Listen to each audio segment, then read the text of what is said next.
Okay, so as you can see, our Chevrolet HHR will turn over and crank, but it will not start up. One of the reasons that it may not start, there can be multiple reasons for not starting. It could be anything from you could not be getting fuel pressure, or maybe you don't have spark, or maybe you have a bad battery, or in this case, we think it's an electrical issue related to possibly a relay or a fuse. So next we want to take a look at your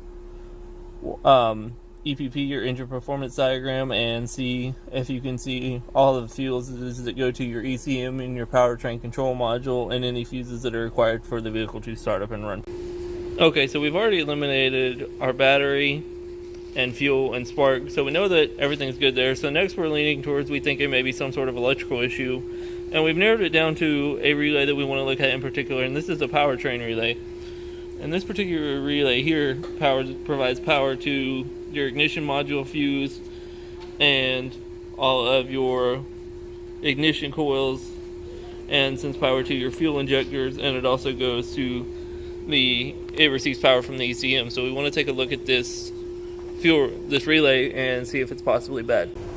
Okay, so we found a powertrain relay that receives power from the ECM and powers the ignition module fuse.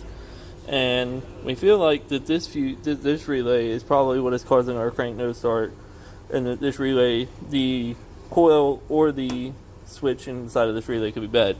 When we went ahead and we did a bench test on the relay using our DVOM, a battery, and a fuse jumper, when we did this, we found that our resistance across the coil was good, but we found that our switch was stuck.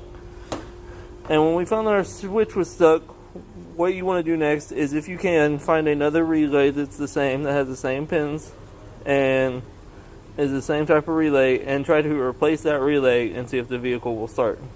If the vehicle starts, then you know the relay is bad. If not, then you're going to have to look a little bit deeper into the electrical system and see what else you can find. So let's go ahead and swap the relay and see if the vehicle will crank. Okay, so after seeing that we had a bad relay when we bench tested it, we decided to swap a relay with another good relay that we know. This was a relay for the wiper blade, so we took this one out and swapped it with our powertrain relay that we know was, our windshield wipers were working, so we know that relay was good. So now we'll go ahead and crank it and try to see if that was our problem. Okay, so as you can hear, the vehicle is cranking and running properly, which means that we have a bad relay. So just go ahead and replace the relay, and you shouldn't have any more problems with the vehicle.